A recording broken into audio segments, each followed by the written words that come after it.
The Interagency Aviation Life Support Equipment Handbook Guide, ILC, is a policy document that provides information on items that are required to wear or to have readily available in the aircraft during your flight operations. Under the broader category of ILC, personal protective equipment, PPE, includes certain specialized items of clothing and equipment that are required for protection against hazards in the aviation environment.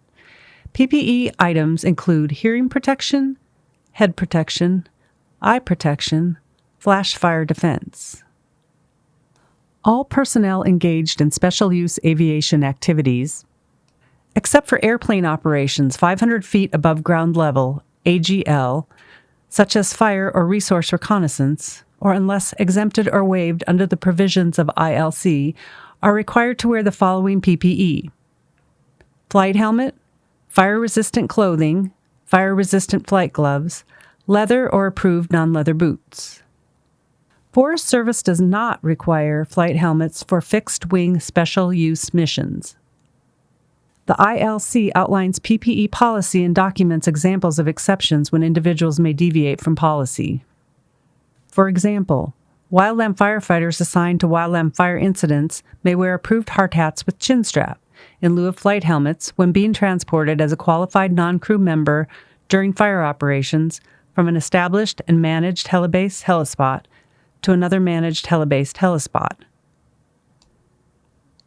If you find a need to deviate from ILC policy, you may seek a waiver from policy by contacting your bureau or agency management.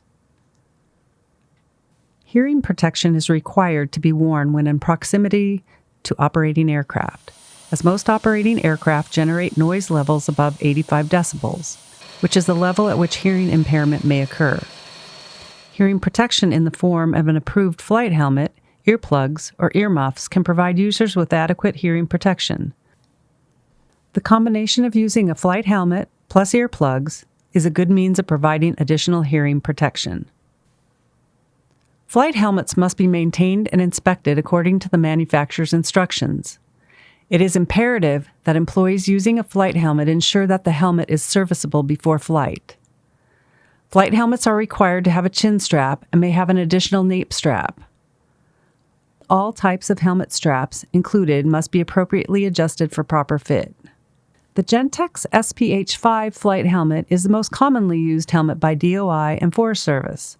Over the past several years, the personnel inspecting and repairing many of our helmets have reported that they have frequently found cracks in the helmet shells, just above the forward edge of the ear cups.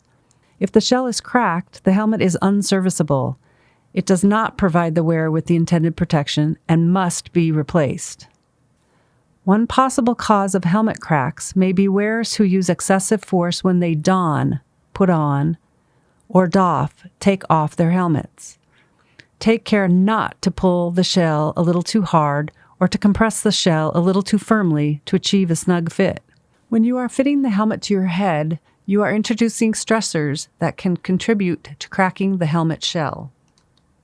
The Helmet User's Manual explains the proper donning and doffing techniques and cautions a user against spreading the helmet excessively. To don the helmet, grip the retention assembly below the ear cups using your thumbs. Press the ear cup assemblies against the tension straps and spread the sides of the helmet slightly. Position the front edge firmly against the forehead. Roll the helmet back and down onto the head. Press the helmet firmly downward with both hands to ensure that the helmet is properly seated on the head and the ears are surrounded by the ear cups. Remember to always tighten the nape strap and chin strap as snugly as possible when wearing the helmet. Stow the flight helmet in a flight helmet bag, and following the manufacturer's instructions will help to reduce the wear and tear on your helmet and ensure that it's in the best possible condition to protect you if the need arises. Use your helmet for what it's designed to do.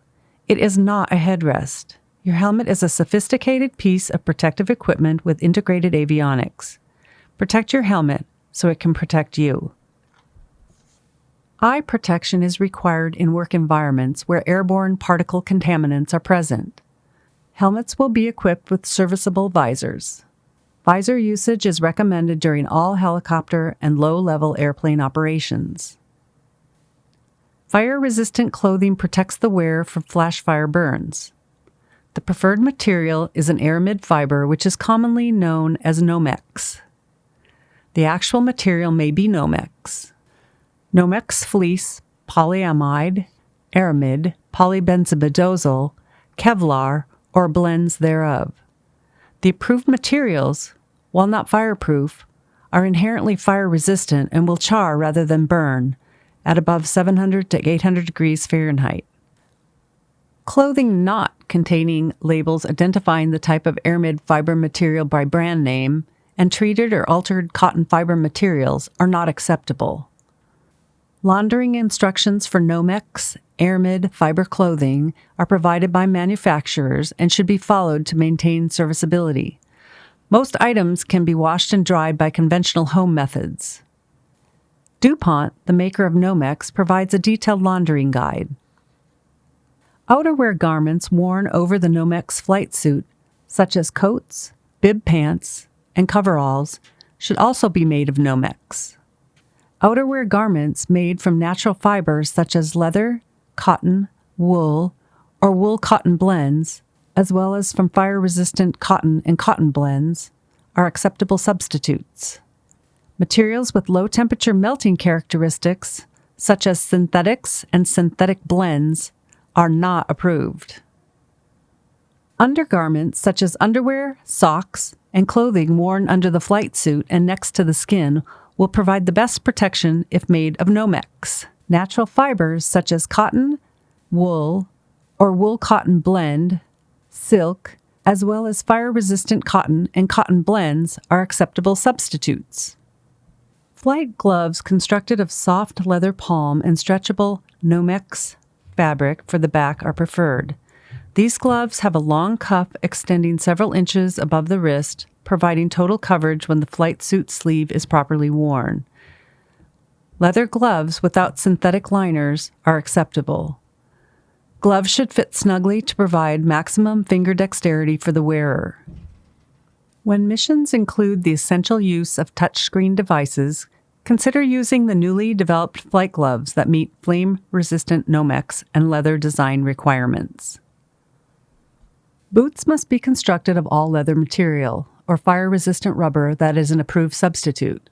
Boot tops must extend above the ankle and must be constructed such that the metal parts, for example, the shoestring eyes or zippers of the boots, do not contact the wearer's skin. Personnel assigned to wildland fires must wear a minimum of 8-inch high, lace-type, exterior leather work boots with lug melt-resistant soles. The 8-inch height requirement is measured from the bottom of the boot heel to the top of the boot. Secondary restraint system is only required when performing specialized mission activities when the aircraft doors are open or removed and the aircrew member will be leaning into the shoulder restraint to perform his or her specific duties. A secondary restraint provides additional protection in the event that the seatbelt release mechanism is inadvertently opened. The harness must be attached to an approved tether and helicopter hardpoint. Anti-exposure garments are designed to provide thermal protection which aids in reducing cold shock. There are several types of anti-exposure garments available, including survival suits and anti-exposure flight suits. This water temperature survival chart provides the estimated time of useful consciousness and effectiveness of a personal flotation device, PFD, and anti-exposure garments. When conducting extended overwater flights, by definition more than 50 nautical miles from the nearest shoreline or offshore helicopter structure, and when the water temperature is colder than 50 degrees Fahrenheit, if in a single-engine aircraft, an anti-exposure garment must be worn by all occupants. If in a multi-engine aircraft, an anti-exposure garment must be readily available and accessible to all occupants. No person may operate an aircraft in extended overwater flight unless it carries a life raft of a rated capacity and buoyancy to accommodate all occupants aboard the aircraft. Onboard life rafts must be installed in conspicuously marked locations and be easily accessible to the occupants if a ditching occurs. Personal flotation devices, PFDs, must use a compressed gas cartridge located in the inflation chamber to inflate. It is recommended that the PFD have 2 separate inflation cells, requiring a compressed gas cartridge in each cell. The instructions for activating the inflation cartridge must be clearly accessible and marked. The PFD must also have an oral inflation tube if the cartridges fail to inflate the inflation cells. Aircraft occupants must wear inflatable PFDs aboard agency flights when performing water takeoffs or landings. All helicopter occupants and all occupants of single-engine, fixed-wing aircraft operating beyond power-off gliding distance from shore must wear an inflatable PFD. All occupants of multi-engine, fixed-wing aircraft must have inflatable PFDs immediately available on missions operating beyond power-off gliding distance from shore.